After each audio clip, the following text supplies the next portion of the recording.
you are what you consume ဆိုပြီးတော့ရှိတယ်ကွာတဲ့လားကျွန်တော်ရဲ့ practice တစ်ခုကကြတော့လိုမှမရှောက် muscle memory လိုမျိုးဖြစ်နေတာပေါ့နော်ပုံပြလိုက်တဲ့ဟာကစကားတွေအများကြီးထိုင်ပြောလိုက်ရတဲ့ပိုရှင်းသွားတဲ့အခါတွေရှိတယ်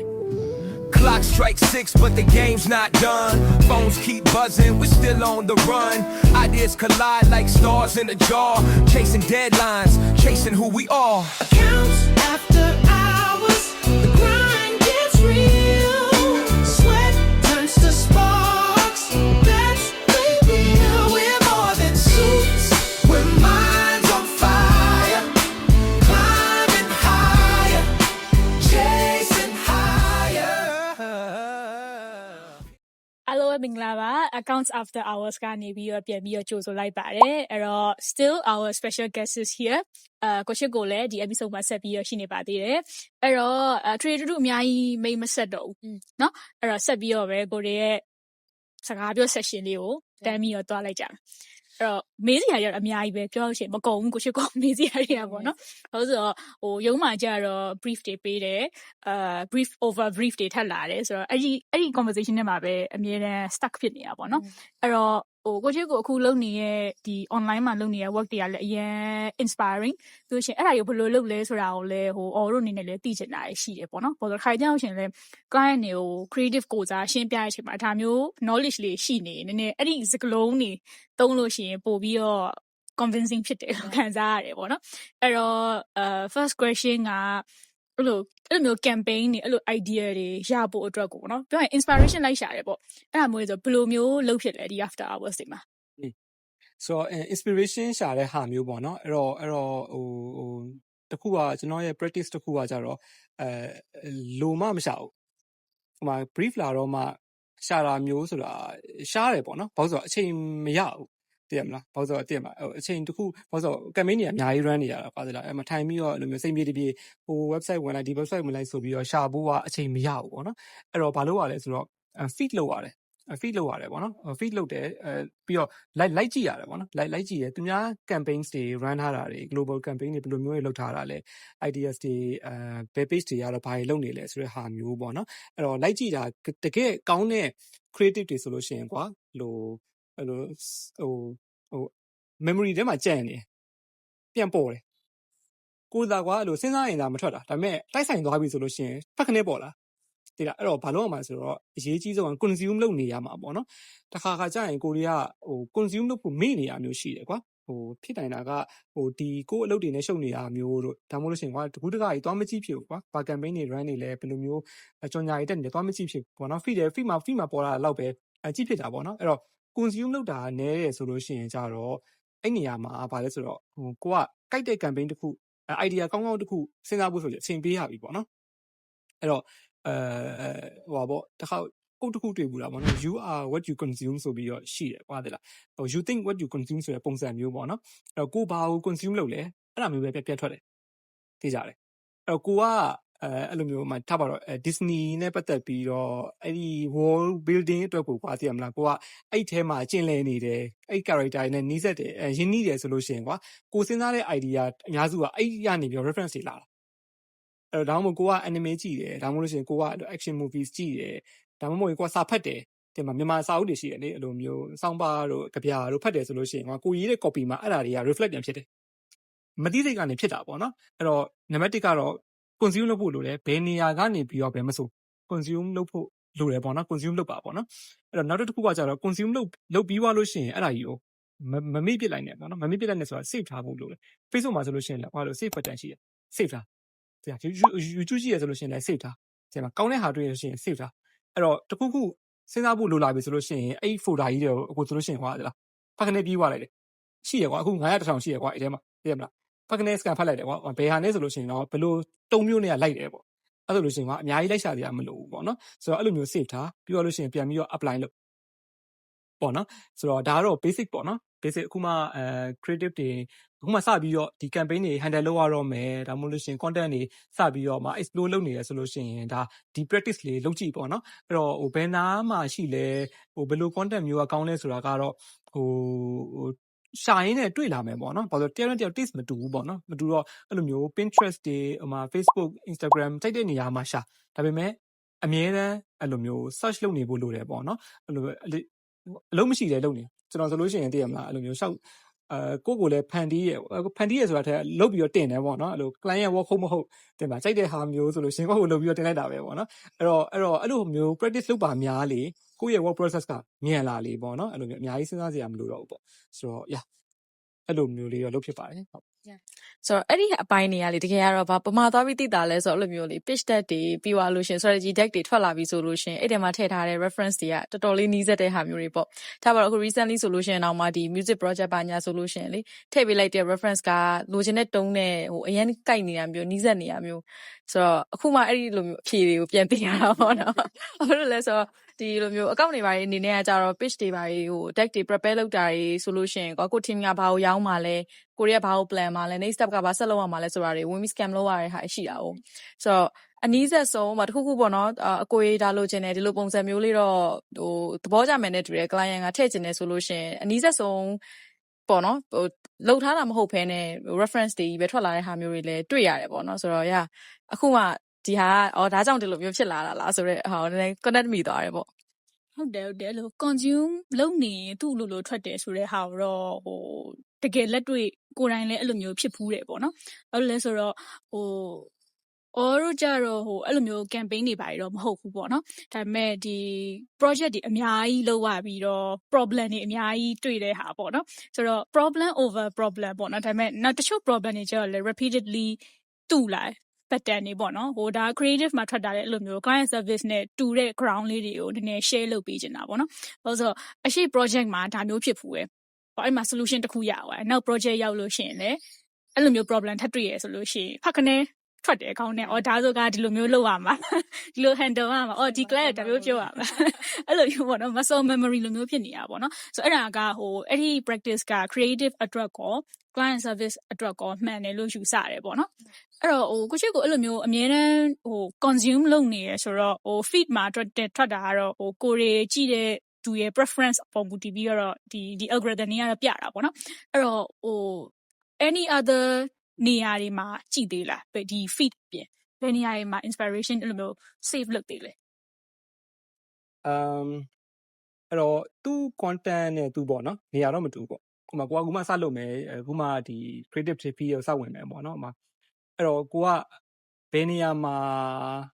ရွှေတွင်းရှိတယ်သိဖို့လိုတယ်အဲ့တော့ TBC လိုချင်တယ် TBC level create ထားတာမျိုးဖန်တီးထားတာမျိုးလိုချင်တယ်ဆိုလို့ရှိရင် platform ကနှစ်ခု YouTube နဲ့Pinterest နဲ့နှစ်ခုပုံမှန်ဆိုရင်တော့ Pinterest ကိုရီးယား graphic design လောက်ပဲသူ reference ကြည့်တာများတယ်ပေါ့နော်ဒါပေမဲ့အဲ့ထဲမှာ video ကောင်းနေအများကြီးရှိတယ် Japanese ads တွေ Philippine ads တွေအများကြီးရှိတယ်ပေါ့နော်အဲ့တော့ keyword နဲ့ကိုကလိုက်ရှာကြည့်ပေါ့လေဒါပေမဲ့အဲ့ထဲမှာကြည့်လို့မရဘူးကွာ Vimeo ပြန်ပြီးတော့ refer လုပ်တယ် Behance တို့ဘာလို့ပြန်ပြီးတော့ refer လုပ်တယ်ပေါ့နော်အဲ့လိုပြန်သွားကြည့်ရတာပေါ့ဆိုတော့အဲ့ platform နှစ်ခုဒါပေမဲ့ပြဿနာကအဲ့လိုမျိုး platform ပေါ်မှာ keyword နဲ့ search လုပ်ပြီးတော့ရှာလို့မရဥပမာကိုကjingle လို့ရှာကြည့်လိုက်ဟိုး1990တို့ရန်ရှေ့ကြာခဲ့ပြီကွာအဲ့လိုမျိုးဟာတွေပဲရတာများတယ်အဲ့တော့ဘာလို့ ရလဲဆိုတော့ trick က production house တွေရဲ့ channel တွေဒီလားဥပမာ Thai ရဲ့ production house တွေ Thai မှာရှိတဲ့ CGI house တို့ post production house တို့တိကျတာကသူတို့ရဲ့ work တွေသူတို့အဲ့နားမှာတစုတစည်းရဲ့တင်ထားမှာကွာ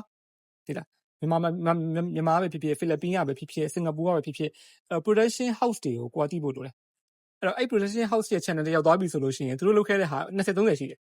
ကောင်းတာတွေကြီးပဲကွာ jingle လည်းပါမယ် CGI ကောင်းတဲ့ production house ဆိုလို့ရှိရင် CGI ကောင်းကိုကရှာချင်တယ်ဆိုလို့ရှိရင်အဲ့သူ့ရဲ့ channel လေးကိုသွားအဲ့မှာ CGI ကောင်းတဲ့ဟာတွေရှိတယ် jingle ကောင်းတဲ့ဟာမျိုးလိုချင်တယ်ဆိုလို့ရှိရင်အဲ့လို music production house ရဲ့ channel လေးကိုသွားအဲ့တော့ကိုကအဲ့ channel တွေကို scout လုပ်ဖို့လိုတယ်ဒီလား brand တွေမဟုတ်နော် production house တွေရဲ့ဟိုဟာတွေ plus agency တွေရဲ့ channel တွေဘာလို့ဆိုတော့တကယ်ကောင်းတဲ့ work တွေကအဲ့ထဲမှာပဲရှိတယ် keyword နဲ့ search လုပ်ပြီးရှာလို့မရဘူးသူကနာမည်ပဲထည့်ထားတာကွာနာမည်ပဲ campaign ပဲထည့်ထားတာဟိုမှာ jingle တို့ CGI ကောင်းတဲ့ကြော်ညာဆိုရင်မရေးဘူးပါဘူးသူမှသိလားအဲ့တော့ရှာလို့မရအဲ့တော့အဲ့ဟာတွေလိုက်ရှာပေါ့နော်အဲ့ရှာရင်းနဲ့မှအဲ့လိုပဲလိုက်ရှာရတာဘယ်သူမှတော့ကွာချက်ချင်းတော့မတွေ့ဘူးပေါ့နော်ရှာပြီးတော့အဲ့လိုမျိုးရှာတွေ့တယ်Facebook content တွေလိုချင်တယ်ဆိုလို့ရှိရင်ဘာလို့ ရလဲဆိုတော့ဥပမာမြန်မာအတွက်လုပ်မယ်ဆိုလို့ရှိရင်ထားပါတော့ hair care ခေါင်းလျှော်ရည်လုပ်မယ်ဆိုလို့ရှိရင် hair care ရဲ့ category မှာဘယ် brand တွေရှိလဲ။ဥပမာ Dove, Clear, Sunsilk နာမည်ပေါ်လာတဲ့ဟာရှိမှာကွာ။အဲ့ဒီဟာရဲ့ဖိလစ်ပင်း၊အဲ့ဒီဟာရဲ့ဗီယက်နမ်၊အဲ့ဒီဟာရဲ့စင်ကာပူ၊အဲ့ဒီဟာရဲ့အင်ဒိုနီးရှား၊မလေးရှား Southeast Asia ဟုတ်တယ် country အနီးဆက်ဆုံးမြန်မာနဲ့အနီးဆက်တဲ့ဟာမျိုးတဲကိုသွားအဲ့တော့ region change ရတာမျိုးဖြစ်နိုင်တယ်သို့မဟုတ်သူတို့နာမည်တက်နဲ့ဖွင့်လာတာမျိုးဖြစ်နိုင်တယ်အဲ့ထဲမှာတွက်ရှာကိုက hair care နဲ့ပတ်သက်ပြီးလုပ်ချင်တယ်pink color လေးနဲ့လိုချင်တယ်ဒီမှာအဲ့လိုမျိုး feminine ဆန်ဆန်အမွေးရဲနဲ့ဆန်ဆန်သွားချင်တယ်ဆိုလို့ရှိရင်အဲ့ page တွေမှာ Dove တို့ Sunsilk တို့တည်မလား Rejoice တို့အဲ့လိုဟာတွေရှိတယ်အဲ့လိုမျိုးလိုက်ရှာအဲ့ဆိုလို့ရှိရင်အနီးဆက်ဆုံးကိုလိုချင်တဲ့ဟာမျိုးရတယ်ပေါ့နော် interesting thing တစ်ခုကဘာလဲဆိုတော့အဲ့လောက်ဒီအလုပ်ရှုပ်စရာတိတ်မလို့တော့ဘူးပေါ့နော်အခုချိန်ဘာလို့ဆိုတော့ AI tools တွေအရင်ကောင်းလာပြီ AI tools တွေအရင်ကောင်းလာပြီပေါ့နော်အဲ့တော့ကိုကတခုခု visualize ဖြစ်သွားတယ်ဒါပေမဲ့ reference ရှာလို့မရဘူးသိရမလားဘယ်နားမှာငါတို့ဟို show တစ်ခုလုပ်နေတာမျိုးရှိရပါလေလား show တစ်ခုလုပ်နေတာရှိရကွာအဲ့ဒါပဲလိုချင်တဲ့ဟာသိတယ်ဘာလိုချင်တာသိတယ်ဒါပေမဲ့ဘယ်မှာသက်ရှာမှမသိဘူးအဲ့ခါကြာလို့ရှိရင်ရှာလို့ရှိရင်အချိန်ကုန်တယ်ကွာအဲ့တော့ဘာလုပ်လဲဆိုတော့ AI နဲ့အနီးဆက်ဆုံးတူအောင်sketch ပဲဖြစ်ဖြစ်ပုံပဲဖြစ်ဖြစ်ထုတ်လိုက်တယ်2 frame 3 frame ထုတ်လိုက်တယ်ထုတ်ပြီးတော့ပြလိုက်တယ်ဆိုလို့ရှိရင် client လည်းမြင်သွားပြီကွာဒီလိုပါလားကိုရီဆိုလို့ရှိရင်လည်း internet မှာ line ဖြစ်သွားပြီဒီလိုပုံစံလိုချင်တာအဲ့ဆိုလို့ရှိရင်အရင်မြန်သွားပြီကွာသိလားအဲ့တော့အဲ့ tool တွေကိုအသုံးချပြီးတော့create လုပ်သို့မဟုတ်အနည်းဆုံးအဲ့လိုမျိုးတကယ်အလုပ်လုပ်နေတဲ့သူတွေရဲ့ channel တွေ page တွေကိုတွက်ရှာအဲ့ထဲမှာပဲရှိတာကွာသိလားပုံမှန်တော့ Pinterest မှာသွားတယ်ရိုက်ရှာလိုက်တယ်ဟိုမှာ shampoo commercial design ဒါတွေပဲသိလားဒါတွေပဲသူများကြီးလုပ်ပြီးသွားပြီကွာအဲ့ဒါကို50ကတွေ့ပြီးနေပြီကွာသိလားအဲ့ထဲကိုတော့မရှာနဲ့တော့တကယ်တမ်းကသူများတွေတကယ်လုပ်နေတဲ့ brand တွေရဲ့ page out တွေကိုသွား production တွေရဲ့ channel တွေကိုသွားပြီးတော့မှအဲ့လိုလိုက်ပြီးတော့နိုင်ချွတ် scout လိုက်လို့သူကရင် save ထားဒါတော့အကိုလို့တဲ့ practice ပေါ့နော်အဲ့ဆိုရင်အပြင်မှာတွိုင်းလာရင်လည်းရောအဲ့လိုမျိုး consume လုပ်ထားတဲ့ဟာမျိုးရှိလားဆိုလို့ရှိရင်ရှိတယ်အဲ့လိုဓာတ်ပုံတွေရိုက်ထားပြီးတော့အဓိကတော့ဟိုလိုမျိုးပါတခါတလေတခြား region ကဒီနိုင်ငံမှာလာလုပ်နေတဲ့ brand တွေကျတော့သူတို့ကဒီမှာမရှိဘူးလေမရှိတော့ဒီက on ground situation ကိုသိချင်ပြီးမေးတာရှိတယ်ပေါ့နော်အဲ့ချိန်ကြလို့ရှိရင်အဲ့လိုမျိုးတွေ့သမျှဓာတ်ပုံရိုက်ထားတဲ့ practice ကအသုံးဝင်တယ်ပေါ့နော်အဓိကသူတို့ကိုဒီ creative တွေဘာညာရှိရဆိုတာမျိုးမဟုတ်ဘဲနဲ့ဒီမှာဘယ်လောက် scale ဒီတခုခု campaign တခုခုဆိုသွားတယ်တို့မဟုတ်လို့ရှိရင်ဒီကသူတွေကဘယ်လိုမျိုး communication ကိုကြိုက်တယ်လဲဥပမာထိုင်းဆိုလို့ရှိရင်ကွာ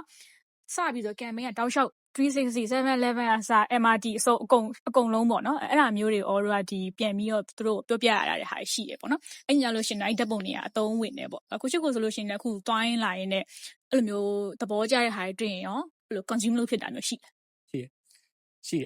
အဓိကကွာကြော်ညာလေးရဲ့အလုပ်ကလည်းအဲ့ဒါပဲလူတွေရဲ့ attention ကို grab လုပ်ဖို့ပဲလုပ်ထားတာလေနော်အဲ့တော့ကိုယ့် attention ရသွားပြီဆိုလို့ရှိရင်ဒါကောင်းတဲ့ကြော်ညာလို့သတ်မှတ်လိုက်တယ်ကွာဒါအဲ့ခါကျလို့ရှိရင်တော့မှတ်ထားလိုက်တယ်ဓာတ်ပုံရိုက်ရိုက်တယ်မရိုက်လို့ရှိရင်လည်းအဲ့လိုမျိုး memory ထဲမှာမှတ်ထားတယ်ကွာဒီမှာအဲ့လို back of mind မှာရှိတယ်အခုဆိုရင်ချက်ချင်းပေါ်လာမျိုးဆိုလို့ရှိရင်ကွာအဲ့လိုလမ်းမှာ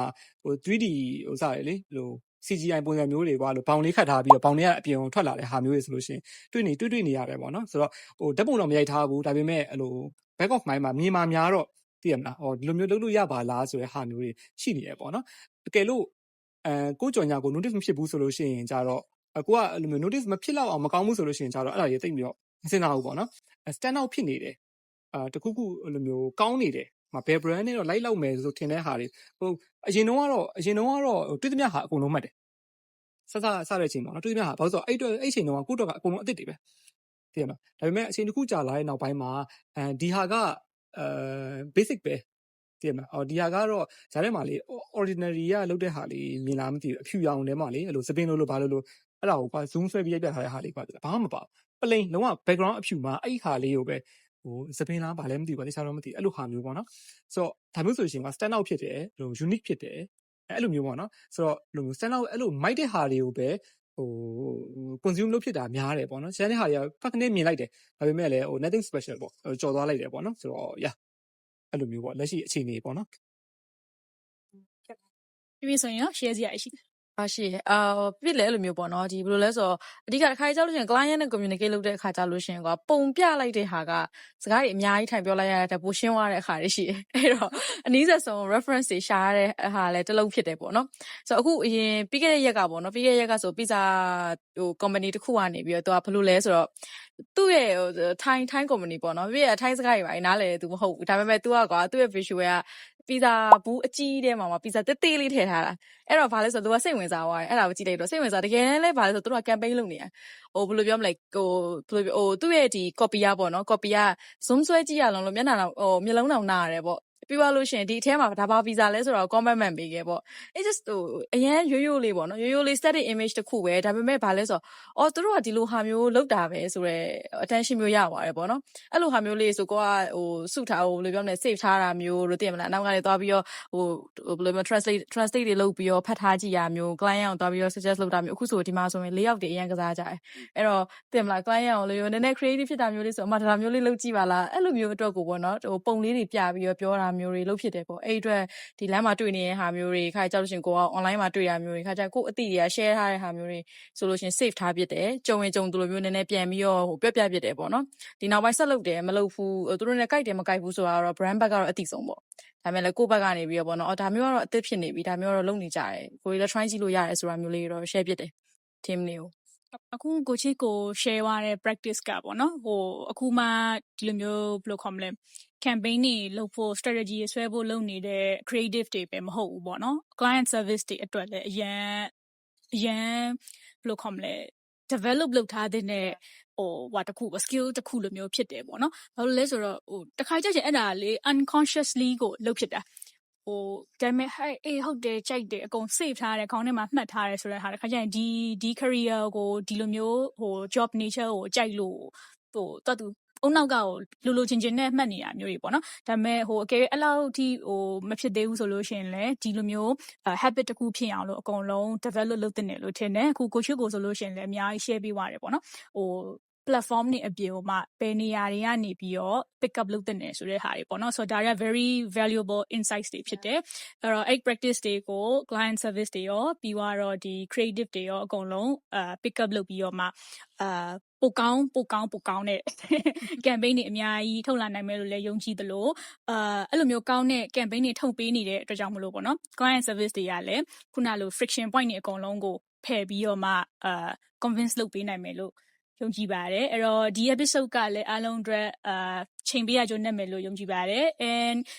ဒီမှာလာပြီးတော့ပြောပေးရတဲ့အတွက်ကိုချစ်ကိုချိန်ပေးတာကိုလည်းထပ်ပြီးတော့ကျေးဇူးတင်ပါတယ်ဆိုတော့ next week episode တွေမှာပြန်ပြီးတော့တွေ့ကြပါမယ်ဘယ်လိုမျိုး topic တွေပြောမလဲဘယ်လို guest တွေလာမလဲဆိုတာကိုလည်းဆက်ပြီးတော့စောင့်မျှော်ပေးကြပါ so thank you very much